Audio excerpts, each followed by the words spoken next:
do you find talking to patients about death?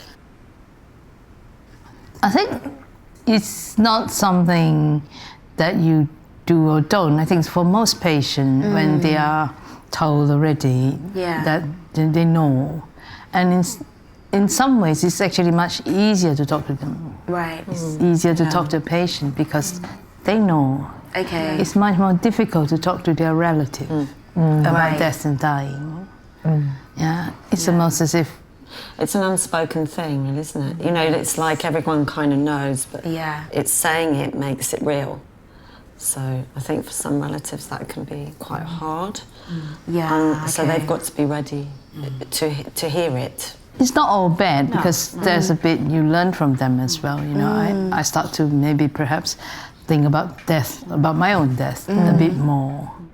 You know, and how you're going to cope with it. Yeah, you know, and rather than seeing death as because I'm trying to sell to the patient that shouldn't use that word. But it's true though, in a way, isn't it? You're becoming like a salesperson. Death is like moving on to another stage of our lives. And I think that sort of make yourself think, can you move on yourself in that that way? You know. And do you believe what you're saying when you say that? I think so. I think it sort of hit home a bit more when my own father passed away. You know, in 2006 when my father has passed away, there was a bit of me feel, you know, I have no regrets about my life. You know, I don't know what happened that day, but I wanted to just lie on top of his grave and just be there. That will be it. You know, I don't know, I don't tell my family because it will sound so weird, but I would be quite happy that day. I used to say that to you, I'd be quite happy to die, and they used to think, what's wrong with me? But I think it's because you feel someone that you love is kind of there, so wherever there is, you can be with that person. Exactly. I think for people that don't have a belief or don't have that idea of going anywhere or the big sleep, it's harder. It is definitely harder, and I think that I'm not sure how I'm going to be. I think I'm going to be fighting to the end. With your dramatics. Do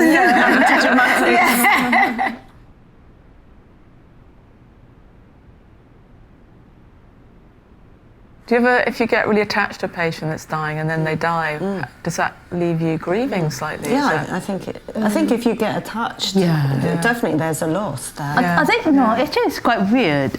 If I'm very close to a patient, we always go to their funeral.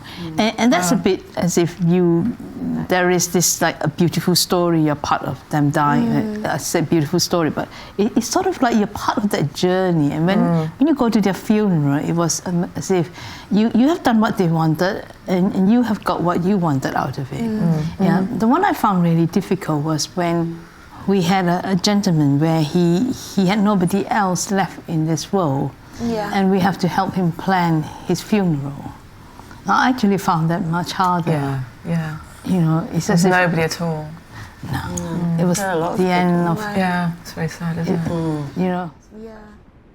I think the other side of it as well, though, like you say, you may feel something and then you just then get on. But, you know, we might be talking like we are now. We're just talking, and so me and Chris will talk about someone and how it made us feel and everything. And then you just move on. You just, okay, back to work. And then you just move on. And then, and sometimes you actually think, wow, I haven't thought about that anymore. It's just happened. I've talked about it, and now it's gone. And sometimes you can not feel guilty about that, but it does make you think, God, you know, am I a machine or am I a person? Yeah, but I think, it is important to have that talk afterwards, the aftermath of what's happened, especially if it's been someone close or the death has been particularly difficult. I'm finding that really hard with the slideshows now, I think, which is just being able to just let go. You know, so I've done like, what is it now, like 278. And 278 slideshows? Yeah. That's a lot of slideshows. Yeah. And so part of me is I feel like I am trying to be a machine, but actually the person now, the human being, is kind of taking more control, you know? So I'm finding it very difficult to emotionally kind of like disconnect at points. Yeah. And it's weird because I said to myself that now I'm going to stop at 300, but I don't know, there's a part of me that feels that maybe I need to stop sooner. I don't know. Do you feel like you're giving something when you make, how do you feel about when you're working with them on the slideshow? Do you feel like you're kind of giving them, or are they giving, what's the giving and the taking in that relationship? I feel now at the moment that I am giving an awful lot. Yeah. And kind of living in their history. Yeah. Right. And obviously for me, sometimes them being non-responsive or not seeing it working is now making me question whether I can actually really do my job.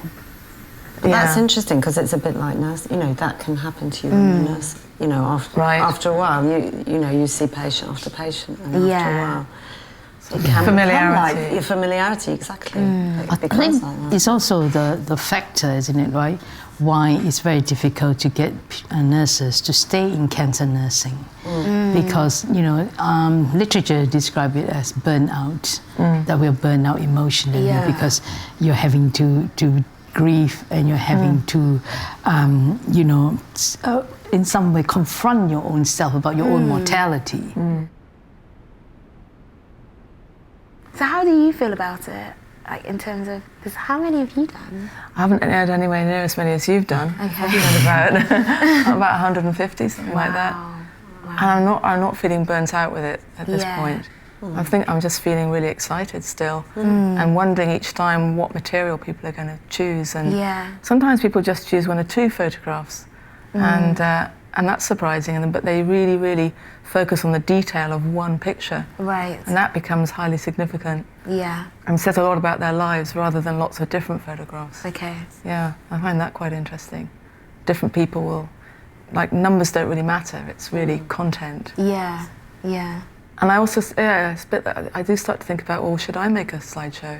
And what would I choose for my slideshow? Yeah, exactly. Yeah. Yeah.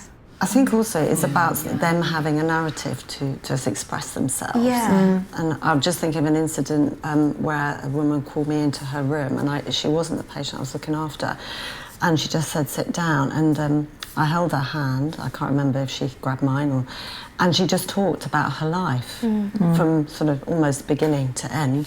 Wow. I didn't say anything, and there was half me thinking, should I be doing something on the other side? But anyway, I sat down and listened to her.